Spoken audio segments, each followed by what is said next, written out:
أعوذ بالله من الشيطان الرجيم. بسم الله الرحمن الرحيم. الحمد لله رب العالمين، والصلاة والسلام على أشرف الأنبياء والمرسلين وعلى آله وصحبه أجمعين. قال رب اشرح لي صدري ويسر لي أمري واحلل عقدة من لساني يفقهوا قولي. وقالوا سبحانك لا علم لنا إلا ما علمتنا إنك أنت العليم الحكيم. ولا حول ولا قوة إلا بالله العلي العظيم. قال الله سبحانه وتعالى في كتابه العزيز بعد أعوذ بالله من الشيطان الرجيم. بسم الله الرحمن الرحيم. الحمد لله الذي أنزل على عبده الكتاب ولم يجعل له عوجا. صدق الله العظيم. Saya muliakan tuan-tuan imam, Tuan-Tuan Bilal, berbahagia Tuan Nazir serta seluruh saf kepimpinan masjid, seterusnya kepada seluruh para asatizah, alim ulama, pimpinan masyarakat, muslimin dan muslimat, para tetamu Allah Subhanahu wa taala.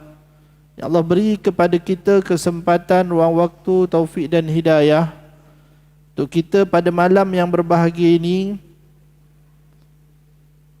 menunaikan kefarduan kita kepada Allah, dan diberikan kesempatan juga kepada kita untuk menyambung perbahasan kita daripada kitab Al-Azkar, ataupun nama panjangnya Khilyatul Abrar wa Syiarul Akhyar fi Talkhis Da'awati wal Azkar, karangan Imam Muhyiddin Abu Zakaria Yahya bin Sharaf An-Nawawi rahimahullahu ta'ala. Dan kita masuk pada bab yang pertama. Sebelum ni mukadimah. Mukadimah dia panjang. Kalau dekat sini je dah masuk muka surat 69. Baru masuk bab yang pertama. Jadi bab pertama berkaitan zikir-zikir yang tidak terikat dengan waktu.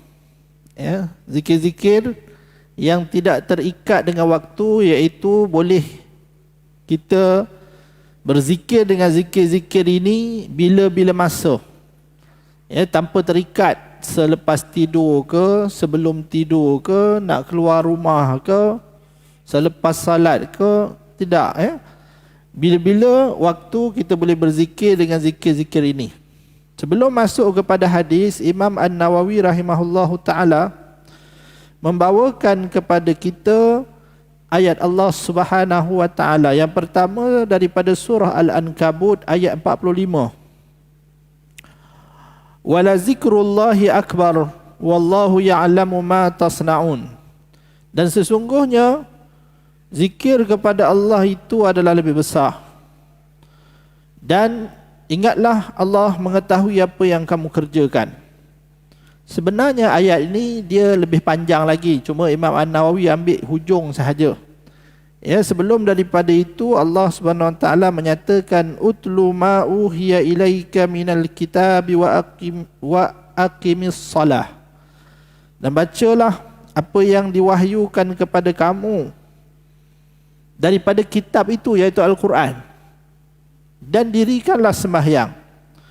Inna salata tanha anil fahsya'i wal munkar. Sesungguhnya salat itu mencegah perbuatan keji dan mungkar. Wala zikrullahi akbar. Dan sesungguhnya zikir kepada Allah itu adalah lebih besar. Wallahu ya'lamu ma tasna'un. Dan Allah mengetahui apa yang kamu lakukan.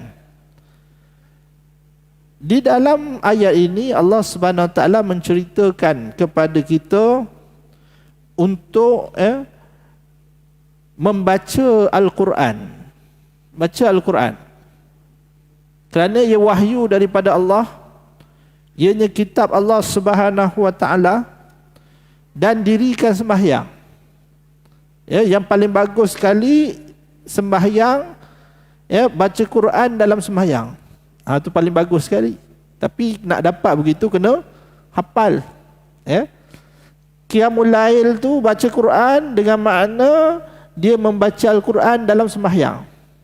Sebagaimana Rasulullah SAW, ya, salat Nabi membaca Al-Quran di dalam salat baginda. Ya, itulah dengan makna yang paling baik sekali. Sesungguhnya salat itu mencegah perbuatan keji dan mungkar. Kalau ada orang tanya, macam mana dia ni sembahyang tapi perkara keji dia buat, perkara mungkar pun buat lagi, maksiat buat lagi. Ya, ini kerana dia salat tidak mencapai martabat yang dikehendaki oleh Allah Subhanahu Wa Taala. Macam mana martabatnya? Ya, Rasulullah SAW menerangkan ketika membahaskan berkaitan ihsan. Anta'budallaha ka'annaka tarah, fa illam takun tarahu fa innahu yaraka. Beribadat kepada Allah seumpama melihat Allah.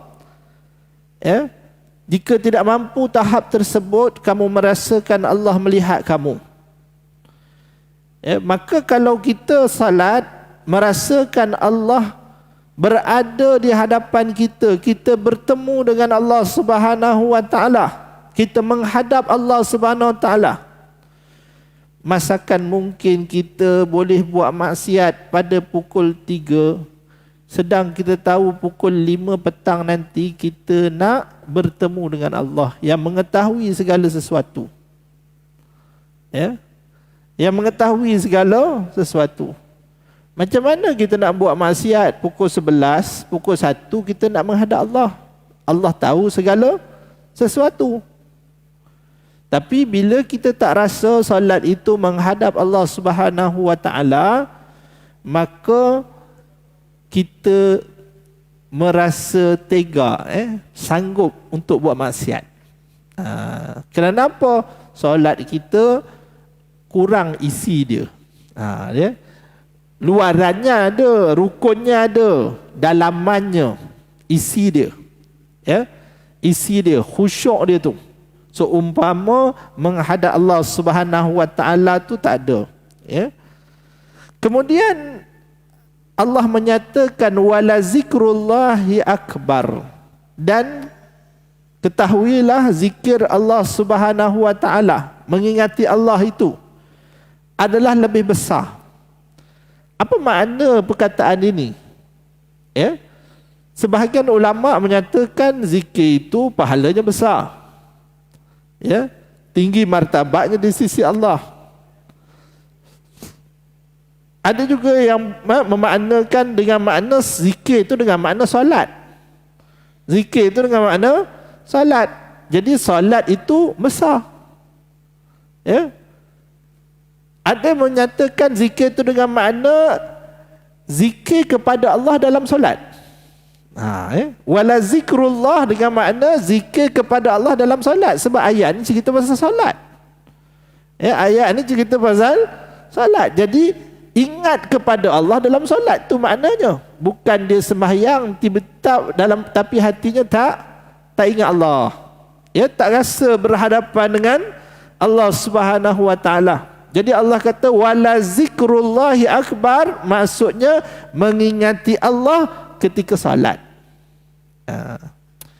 Sebahagian ulama pula menyatakan maksud zikrullah ini Allah ingat kita. Bukan kita ingat Allah. Allah ingat kita. Ini kerana ada hadis qudsi Allah menyatakan apabila dia mengingatiku pada dirinya, iaitu hamba itu dia mengingati aku dalam diri dia, aku juga mengingatinya dalam diriku. Apabila dia mengingati, iaitu berzikir kepadaku dalam satu jamaah, dalam satu kelompok, ya, bilangan yang ramai, aku pun menyebut namanya pada kelompok yang lebih baik, pada jamaah kumpulan, ya, makhluk-makhluk yang lebih mulia daripada jamaahnya. Jadi zikir Allah kepada kita dengan makna balasan Allah Subhanahu Wa Taala. Bila kita ingat Allah, Allah ingat kita dengan ingatan yang lebih baik daripada yang kita buat. Ya, kerana Allah membalas lebih daripada apa yang kita lakukan. Makna kedua ini makna yang dipilih oleh Ibnu Abbas radhiyallahu taala anhu, ya, menurut yang disebut oleh Imam Al-Waqidi. Jadi ya, ayat ini dengan makna zikir kepada Allah ada dua makna. Satu, zikir kita kepada Allah. Ya. Itu adalah yang mulia dengan makna zikir kita kepada Allah dalam salat. Sebab Allah sebut sebelum tu apa? Innas salata tanha 'anil fahsya'i wal munkar. Makna kedua adalah zikir Allah kepada kita. Ya, zikir Allah Subhanahu wa taala kepada kita sebagai balasan kepada zikir kita kepada Allah. Maka Allah membalas dengan balasan yang lebih baik daripada apa yang kita lakukan. Ya. Kita lakukan sikit, Allah balas banyak. Begitu maksudnya. Ayat yang kedua daripada suratul Baqarah, fazkuruni azkurukum washkuruli wala takfurun. Dan hendaklah kamu berzikir, iaitu mengingatiku, aku akan ingat kepada kamu. Washkuruli, dan hendaklah engkau bersyukur kepadaku. Wala takfurun, jangan kamu kufur. Kufur di sini dengan makna kufur nikmat, lawan kepada syukur. Syukur nikmat, kufur nikmat. Ya. Jadi Allah Subhanahu wa taala ingat kepada kita, ingat Allah, Allah akan ingat kita. Ya. Para ulama menyatakan jika kita ingat kepada Allah, memperingat kepada kita hadis Nabi. Ya, Nabi pernah menyebut jika kita ingat Allah ketika mana kita senang, Allah ingat kita ketika mana kita susah. Tapi kalau kita tak ingat Allah ketika senang, maka Allah tak ingat kita ketika susah. Ya, yang senang-senang ni apa waktu kat dunia. Kat dunia kita ingat Allah, maka di hari akhirat yang dahsyat itu Allah akan ingat kita. Dengan makna Allah akan membantu kita pada hari akhirat. Maka macam mana cara dia ingat Allah? Ya, zikir dengan makna yang disebutkan oleh Imam An-Nawawi dahulu, dengan makna semua bentuk ibadat itu adalah zikir. Kerana apa? Dituntut pada setiap ibadat itu zikir kepada Allah. Tapi kalau dia beribadat tapi tak zikir kepada Allah, maka ibadatnya kosong. Ya, dia bersedekah. Kenapa dia bersedekah tu? Dia ingat nak tunjuk pada orang. Maksudnya dia tak ingat Allah. Ya, bukan bersedekah kerana Allah, maka sedekahnya kosong.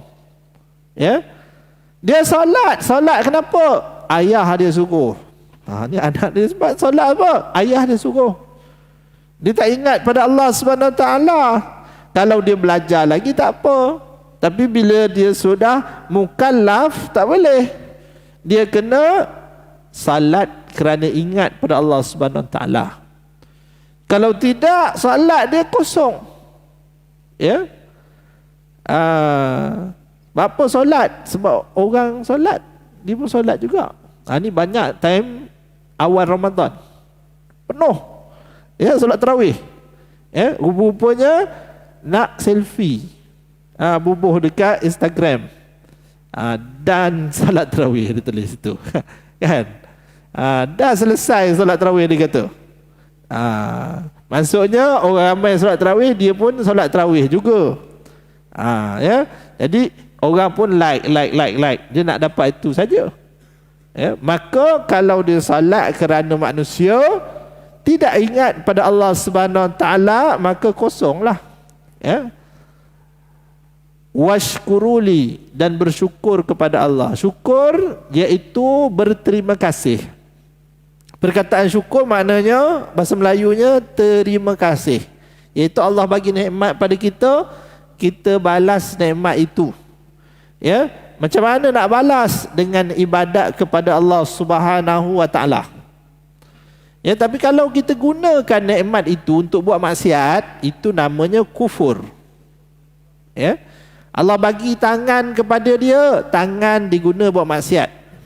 Allah bagi mata pada dia, mata diguna untuk buat maksiat. Allah bagi harta duit pada dia, harta dia dihabiskan pada perkara maksiat. Itu namanya kufur nikmat. Syukur nikmat macam mana? Ya, dia dapat harta, hartanya digunakan untuk taat pada Allah Subhanahu Wa Taala. Dia dapat mata, boleh melihat, matanya digunakan untuk taat kepada Allah, untuk ibadat pada Allah Subhanahu Wa Taala. Itu namanya syukur. Ya, maka Allah perintah kepada kita syukur, jangan kita kufur. Ya, jangan kita kufur terhadap nikmat Allah Subhanahu Wa Taala. Ayat yang ketiga yang dipilih oleh Imam An-Nawawi untuk memulakan bab ini, iaitu ayat daripada surah As-Saffat ayat 143 dan 44. Falaula annahu kana minal musabbihin lalabisa fi batnihi ila yaumi yub'atsun. Maka kalaulah ia bukan dari kalangan orang yang sentiasa mengingati Allah, tentulah ia akan tinggal dalam perut ikan itu sehingga hari manusia dibangkitkan, iaitu keluar daripada kuburnya. Ayat ini berkenaan Nabi Allah Yunus alaihi salam. Nabi Allah Yunus alaihi salam adalah seorang nabi yang ditugaskan oleh Allah Subhanahu Wa Taala berdakwah kepada kaumnya. Tetapi setelah lama puluhan tahun berdakwah, Nabi Yunus alaihi salam melihat tanda-tanda azab Allah akan diturunkan. Maka dia pun meninggalkan kaumnya. Sedangkan Allah Subhanahu Wa Taala belum memerintahkan Nabi Yunus alaihi salam meninggalkan kaumnya ataupun berhijrah. Kerana para nabi tidak boleh berhijrah kecuali dapat izin daripada Allah. Ya. Nabi Musa AS nak meninggalkan Mesir bersama kaumnya pergi ke Palestin. Izin Allah SWT dulu. Nabi Muhammad AS sallallahu alaihi wasallam nak berhijrah daripada Mekah ke Madinah, izin Allah SWT dulu. Ya, bila seorang nabi keluar berhijrah meninggalkan kaumnya sebelum izin daripada Allah, maka Allah SWT pun memberikan ujian kepada Nabi Yunus alaihissalam. Ya, ikut riwayat naik kapal tiba-tiba berlaku taufan. Ya, maka dibuang semua barang-barang. Sebab apa? Dah nak tenggelam kapal. Ya, dah nak tenggelam dah kapal. Barang banyak sangat. Tapi masih lagi nak tenggelam kapal tersebut, ribut terlampau kuat. Maka mereka pun buat undian. Siapakah orang yang akan dikorbankan, dicampakkan ke laut untuk mengurangkan berat kapal tersebut. Ikut riwayatnya buat undian. Undi kali pertama kena Nabi Yunus alaihissalam. Mereka pun kata Allahu Akbar. Ya, dia orang baik, takkanlah kita nak campak orang yang baik. Ya, tak padanlah orang yang paling baik di kalangan kita ni, dia pula yang kena campak. Ya, kita buat undian lah sekali lagi, buat sekali lagi, kena lagi Nabi Yunus. Ya, mereka kata, susah juga dia ni orang yang baik. Ya, orang yang paling baik di kalangan kita, takkanlah kita nak campak dia. Kita buat undi sekali lagi. 3 kali undi, 3-3 kena Nabi Yunus alaihissalam. Maka akhirnya Nabi Yunus pun dicampakkan ke dalam lautan. Tiba-tiba datang seekor ikan hiu menelan Nabi Yunus. Tak ada campak laut, tiba-tiba datang seekor ikan hiu yang besar, ikan paus yang besar, menelan Nabi Yunus alaihissalam. Allah kata apa? Falaula annahu kana minal musabbihin. Kalaulah bukan kerana dia ini orang yang sentiasa bertasbih pada Allah. Kalaulah bukan kerana Nabi Yunus ini orang yang sentiasa bertasbih pada Allah, la labisa fi batnihi, nescaya dia akan duduk dalam perut ikan itu ila yaumi yub'atsun, sehinggalah hari manusia dibangkitkan, dengan makna dia akan mati ditelan ikan paus. Bangkit bila? Nanti. Hari kiamat baru bangkit. Tapi oleh kerana Nabi Yunus ini kuat bertasbih, berzikir kepada Allah Subhanahu Wa Taala. Sebahagian ulama mentafsirkan tasbih dengan makna kuat salat. Kuat sembahyang. Maka Nabi Yunus alaihissalam juga berdoa Di dalam perut itu juga dia berdoa dengan doa yang masyhur, ya. Rabbana zalamna anfusana wa illam taghfir lana wa tarhamna lanakunanna minal khasirin. Wahai Tuhan kami telah menzalimi diri kami, ya. Kalaulah Kau tidak mengampunkan kami, nescaya kami termasuk di kalangan orang-orang yang rugi. Ya. Maka Nabi Yunus boleh hidup dalam perut ikan paus tersebut. Ayat yang keempat yang dipilih oleh Imam An-Nawawi rahimahullah ta'ala daripada suratul Anbiya, ayat yang ke-20, yusabbihuna al-laila wan-nahara la yafturun. Mereka bertasbih malam dan siang, tidak henti-henti. Mereka di sini merujuk kepada ayat sebelumnya, yaitu para malaikat, yaitu para malaikat sentiasa bertasbih kepada Allah Subhanahu wa taala. Allah kata apa dalam ayat ke-19? Walahu man fis samawati wal ardi wa man indahu la yastakbiruna an ibadatihi wa la yastahsirun. Dan ingatlah, segala yang ada di langit dan di bumi adalah kepunyaan Allah dan malaikat-malaikat yang ada di sisinya. Mereka tidak menyombongkan diri dan tidak enggan beribadat kepadanya. Tidak pula mereka merasa penat dan letih. Jadi para malaikat ni tak pernah sombong, untuk beribadat pada Allah Subhanahu wa taala, dan mereka tidak pernah lelah dan letih, sentiasa beribadat tak henti-henti. Lepas tu Allah kata apa? Yusabbihuna al-laila wan-nahara la yafturun.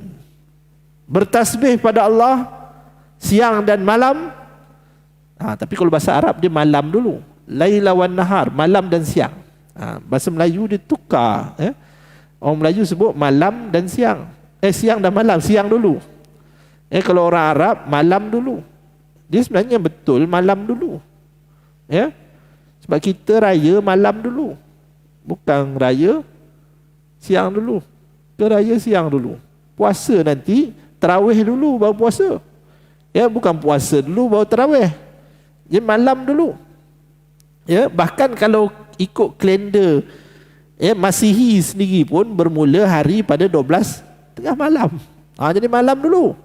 Jadi sebutan yang tepatnya malam dan siang, ikut bahasa Arab. Laila wan nahar.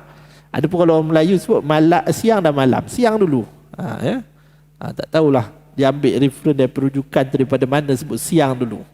Mungkin dikira hari dia bermula dengan siang. Begitulah. Hari ini bermula dengan malam, bukan siang. Kalau Islam bermula dengan maghrib. Pertukaran hari itu adalah waktu maghrib, bermula dengan malam. Itulah berlakunya pertukaran hari. Kalau ikut Masihi 12 tengah malam, malam juga. Tak ada bermula hari itu dengan siang. Kemudian Imam An-Nawawi rahimahullah ta'ala masuk kepada hadis yang pertama. Disebutkan oleh Imam An-Nawawi rahimahullah ta'ala di dalam dua kitab sahih, iaitu dua imam ahli hadis, Abu Abdullah Muhammad bin Ismail bin Ibrahim bin Mughirah Al-Bukhari Al-Ju'fi. Imam Al-Bukhari lah, itu nama panjang aja. Jadi nama Imam Bukhari siapa? Muhammad bin Ismail. Muhammad bin Ismail bin Ibrahim bin Mughirah Al-Bukhari Al-Ju'fi. Dan Abul Husain Muslim Ibnul Hajjaj bin Muslim Al-Quraisy An-Nasaburi. Ini nama Imam Muslim. Imam Muslim namanya memang nama dia Muslim lah. Muslim bin Hajjaj bin Muslim Al-Quraisy An-Naisaburi. Dengan sanad yang bersambung daripada Abu Hurairah radhiyallahu taala anhu. Kedua-duanya meriwayatkan daripada Abu Hurairah radhiyallahu taala anhu, sahabat Nabi. Dia ialah Abdurrahman bin Sahar. Abdurrahman bin Sahar menurut pendapat yang paling benar daripada lebih kurang 30 pendapat yang lain. Ya, ada sebahagian ulama meriwayatkan sampai 35. Ada sebahagian ulama lain sampai 100 pandangan siapakah nama sebenar Abu Hurairah. Ya, Imam Nawawi kata ada lebih kurang 30 pandangan.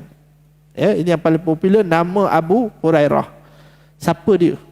Nama yang paling popular Abdurrahman bin Sahar.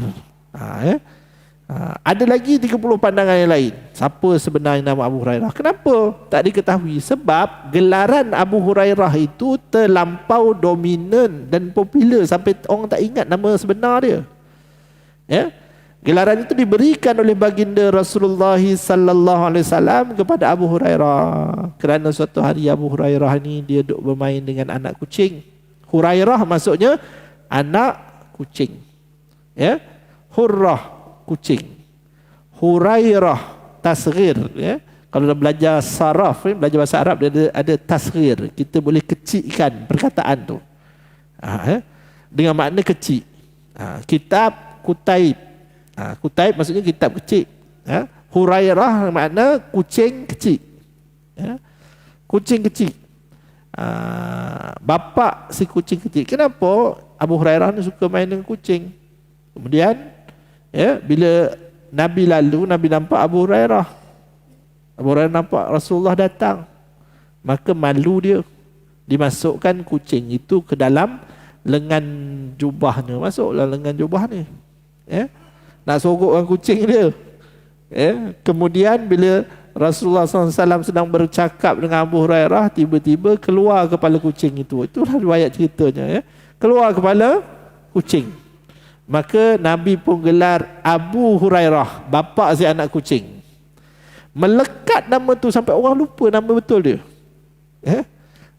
Sampai berpuluh pandangan. Sebenarnya siapa nama Abu Hurairah ni? Yang paling masyhur disebutkan oleh ulama, nama sebenarnya adalah Abdurrahman bin Sahar. Abdurrahman bin Sahar. Dia adalah sahabat yang paling banyak meriwayatkan hadis. Yang meriwayatkan hadis paling banyak adalah Sayyidina Abu Hurairah. Walaupun dia seorang ummi, tidak tahu membaca dan menulis. Abu Hurairah iaitu Abdurrahman bin Sahar Ad-Dausi, daripada kabilah Daus. Berasal daripada Yaman. Semasa peperangan Khaybar tahun ke-7 Hijrah. Bulan Muharram tahun ke-7 Hijrah, dalam peperangan Khaybar tersebut, waktu itulah kabilah Daus ini datang ke Madinah. Datang Rasulullah tak ada, pergi Khaybar. Berperang dengan Yahudi. Maka dia pun ramai-ramai kabilah dia lebih kurang 80 orang ni pergi ke Khaybar pula. Sampai sana perang dah habis. Perang dah habis, tak sempat. Tapi Rasulullah SAW memberikan juga kepada mereka itu bahagian daripada harta-harta yang diperolehi dalam peperangan Khaybar yang begitu banyak. Dapat juga kabilah Daus ini. Sepatutnya yang dapat adalah tentera-tentera sahaja. Tapi oleh kerana mereka datang nak berjihad ni, maka diberikan juga kepada mereka. Jadi Sayyidina Abu Hurairah ni bersama dengan Nabi tak lama, 4 tahun. Bulan Muharram tahun ke-7 Nabi Muhammad SAW wafat, 12 Rabiul Awal tahun ke-11. 12 Rabiul Awal bulan 3, Muharram bulan 1. Lebih kurang 4 tahun 2 bulan. Lebih kurang 4 tahun 2 bulan je dia bersama dengan Nabi. Tapi dialah orang yang paling banyak meriwayatkan hadis daripada baginda Rasulullah SAW. Disebutkan oleh Abu Hurairah bahawa Rasulullah SAW bersabda, kalimatan khafifatan 'alal lisan, saqilatan fil mizan, habibatan ilar rahman, subhanallah wa bihamdihi, subhanallahil azim. 2 kalimah yang mudah diucapkan oleh lidah, berat di atas timbangan, dan dicintai oleh Allah yang Maha Ar-Rahman, pengasih. Maha suci Allah dan segala puji baginya. Maha suci Allah yang Maha Agung. Ya, dua kalimah Nabi kata khafifatan alal lisan. Nak sebut tu mudah je. Ya, dua kalimah ni nak sebut mudah saja. Ya. Saqilatan fil mizan, tetapi kalau ditimbang di mizan, itu dia hari akhirat. Ya. Mizan ni penimbang yang akan menimbang. Ya. Timbang ni timbang apa? Ada beberapa pandangan. Ada kata timbang orang tu ditimbang. Ya. Ada kata ditimbang buku amalan dia. Ada kata ditimbang dosa dan pahala dia. Ya. Kalau berat, maksudnya berat pahala dia. Saqilatan, ya, fil mizan, berat maksudnya berat pahalanya, sehingga boleh memberatkan. Ini kan dua dacing tu. Dacing tu ada dua. Ya. Satu letak buku amalan, suratan amalan kebaikan, satu suratan amalan kejahatan. Ya. Bila yang ditulis itu adalah amalannya berzikir dengan dua zikir ini, ia akan mampu memberatkan amalan kebaikan. Ya. Saqilatan, berat di sisi mizan Allah Subhanahu Wa Taala. Habibatan ila Rahman, dicintai oleh Allah yang Maha Rahman, Maha Pengasih. Apa dia? Sebutan subhanallah wa bihamdihi subhanallahil azim. Ya. Subhanallah wa bihamdihi subhanallahil azim. Tu zikir dia. Ya. Cuma kita jarang berzikir dengan zikir tersebut. Walaupun hadis ini popular. Mungkin kita dengar dah berpuluh atau beratus kali, tapi kita jarang berzikir subhanallah wa bihamdihi subhanallahil azim. Ya. Jadi kena amal lah. Ya. Hadis ini adalah hadis terakhir dalam kitab Sahih Bukhari. Ya, Imam Bukhari letak hadis ini yang terakhir. Ya. Sebab apa? Biasanya hadis awal dan akhir ni dia special sikit. Orang lebih mengingat benda tu. Ya. Oh, ini hadis yang terakhir ni, yang last kali ni. Ini hadis yang mula-mula. Ya. Biasa benda ni diingat oleh manusia. Ya, maka biasanya yang penting-penting, yang patut jadi pegangan amalan kita, para ulama yang ditulis dia akan letak sama ada di awal ataupun di akhir. Biasanya hadis yang awal kitab-kitab ulama dia akan letak innamal a'malu binniyat, supaya betulkan niat. Ya, hadis ini dia letakkan hadis yang terakhir. Hadis yang seterusnya, yang kedua dalam bab ini, telah kami riwayatkan dalam Sahih Muslim daripada Abu Zar radhiyallahu taala anhu, iaitu Abu Zar Al-Ghifari, ya, daripada kabilah Ghifar, yang mana dia ni awal masuk Islam. Awal masuk Islam. Dia bukan orang Mekah. Ya, bila dengar tentang kemunculan Nabi di Mekah, maka dia datang. Dia cari agama. Dan dia beriman dengan Rasulullah, antara yang terawal beriman dengan baginda Rasulullah SAW. Ya, dia meriwayatkan daripada Rasulullah SAW, yang mana Rasulullah SAW bersabda, ala ukhbiruka bi ahabbil kalami ilallahi ta'ala, maukah aku bagi tahu kepada kamu kata-kata yang paling disukai oleh Allah? Inna ahabbal kalam ilallahi ta'ala subhanallah wa bihamdihi, sesungguhnya kata-kata yang paling disukai oleh Allah Subhanahu Wa Taala zikir subhanallah wa bihamdihi. Ya, sama macam tadi yang sebut, ya, dua kalimah yang berat di timbangan subhanallah wa bihamdihi subhanallahil azim. Ya. Hadis kedua juga menyatakan kepada kita yang paling berat ataupun yang paling disukai, ya, oleh Allah Subhanahu Wa Taala zikir subhanallah wa bihamdihi. Ya, subhanallah wa bihamdihi. Wa fi riwayatin, di dalam satu riwayat, su'ila Rasulullah SAW ayyul kalami afdal, ditanya kepada Rasulullah SAW, kalimah apa yang paling afdal? Qala mastafallah limalaikatihi aw li'ibadihi subhanallah wa bihamdihi. Maka Rasulullah SAW menjawab, apa yang Allah telah pilih untuk para malaikat atau untuk hamba-hambanya, iaitu zikir subhanallah wa bihamdihi. Zikir subhanallah wa bihamdihi adalah zikir yang paling disukai oleh Allah Subhanahu wa taala. Zikir yang utama. Sebenarnya berlaku perbahasan di kalangan ulama, sebab ada hadis lain yang kata sebaik-baik kata adalah Al-Quran. Jadi yang mana satu ni, kita baca Quran ke? Begitu juga hadis, afdaluz zikri fa'lam annahu la ilaha illallah. Sesungguhnya zikir yang paling mulia, yang paling afdal, ketahuilah sesungguhnya la ilaha illallah. Mana satu ni kata la ilaha illallah ke subhanallah wa bihamdihi subhanallahil azim? Ke ayat Quran? Mana satu zikir yang paling utama? Para ulama menyatakan tidak ada keraguan, paling utama adalah Quran.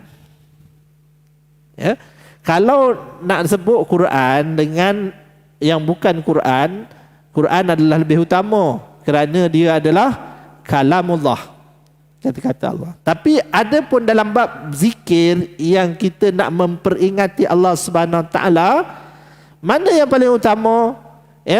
Yang paling utama disebutkan di sini. Apa dia? Kita akan baca hadis yang ketiga dalam bab ini, iaitu yang diriwayatkan oleh sahabat yang bernama Samurah bin Jundab radhiyallahu taala anhu. Ia berkata bahawa Rasulullah SAW bersabda, ahabbul kalam ilallahi ta'ala arba'un. Yang kata-kata yang paling disukai oleh Allah Subhanahu Wa Taala itu ada 4. Subhanallah, walhamdulillah, wala ilaha illallah, wallahu akbar. La yadurruka bi ayyihinna bada'ta. Tidak memudaratkan kamu kata-kata yang mana kamu mulakan. Nak mulakan dengan alhamdulillah pun boleh, nak mulakan dengan subhanallah pun boleh, nak mulakan dengan la ilaha illallah pun boleh, nak mulakan dengan Allahu akbar pun boleh. Maka ulama kata yang tepatnya yang ini. Keempat-empat zikir itu label taraf dia sama. Yang paling afdal. Subhanallah, alhamdulillah, la ilaha illallah, Allahu akbar. Labelnya sama. Tapi hadis yang tadi sebut 2 je. Subhanallah wa bihamdihi. Wa bihamdihi itu sama makna dengan alhamdulillah. Jadi ada subhanallah, ada alhamdulillah. Mana 2 lagi? La ilaha illallah dengan Allahu akbar. Tak ada dalam tu. Ulama kata sebenarnya la ilaha illallah dan Allahu akbar ada dalam makna subhanallah dan alhamdulillah. Ada dalam makna tersebut. Jadi baik juga kita berzikir dengan keempat-empatnya. Yang paling mulia iaitu subhanallah, walhamdulillah, la ilaha illallah, wallahu akbar. Rasulullah kata nak mula dengan mana tak ada masalah, boleh. Tapi para ulama menyatakan yang paling sempurna adalah mengikut tertib dalam hadis ini, iaitu dengan subhanallah dulu, kemudiannya alhamdulillah, kemudiannya la ilaha illallah, kemudiannya baru Allahu akbar. Ikut tertib tersebut. Bila ikut tertib tersebut, maka itulah yang paling sempurna. Jadi kalau kita nak amal, nak mudah, nak sempurna, zikir dengan keempat-empatnya. Zikir dengan keempat zikir tersebut. Boleh nak sebut subhanallah, subhanallah, subhanallah pun boleh, ataupun subhanallah, alhamdulillah, wala ilaha illallah, wallahu akbar. Pun boleh. Kita ulang balik subhanallah, alhamdulillah, wala ilaha illallah, wallahu akbar. Ada sebahagian yang amalkan dengan subhanallah, subhanallah, subhanallah, subhanallah dibuat 100 kali. Kemudian baru alhamdulillah, alhamdulillah 100 kali. Boleh juga. Sebab Nabi Muhammad SAW kata Kamu nak mula dengan yang mana, tak ada masalah. Tak ada masalah. Boleh saja memulakan dengan yang mana-mana, tetapi yang paling penting bila berzikir hati kena ada dalam tu. Dalam zikir tu hati kita kena ada. Kalau tak ada hati, maksudnya apa? Kosong. Dia hanya perkataan yang keluar di lidah, tidak sampai ke dalam hati. Maka tak mahu seumpama itu. Hadis yang keempat daripada Sahih Muslim, Abu Malik Al-Ash'ari berkata, Rasulullah SAW bersabda, At-tuhur syatrul iman, walhamdulillah tamla'ul mizan, wa subhanallah walhamdulillah tamla'ani au tamla'u ma bainas samawati wal ard. Kebersihan itu separuh daripada iman. Alhamdulillah, pahalanya memenuhi mizan. Subhanallah dan alhamdulillah memenuhi keduanya, iaitu memenuhi di antara langit dan bumi pahalanya. Itu juga hadis yang sahih dalam Sahih Muslim. InsyaAllah akan datang ada kesempatan kita akan huraikan hadis ini. Mudah-mudahan Allah menjadikan kita golongan yang mampu beramal dengan ilmu yang kita pelajari dan meningkatkan zikir-zikir kita setiap hari, dan kita mampu istiqamah. Paling penting istiqamah dengan zikir kita, wirid kita, amalan-amalan kita seharian, sehinggalah kita dimatikan oleh Allah Subhanahu Wa Taala dalam keadaan husnul khatimah. Aqulu qawli hadza astaghfirullah li wa lakum. Assalamualaikum warahmatullahi wabarakatuh.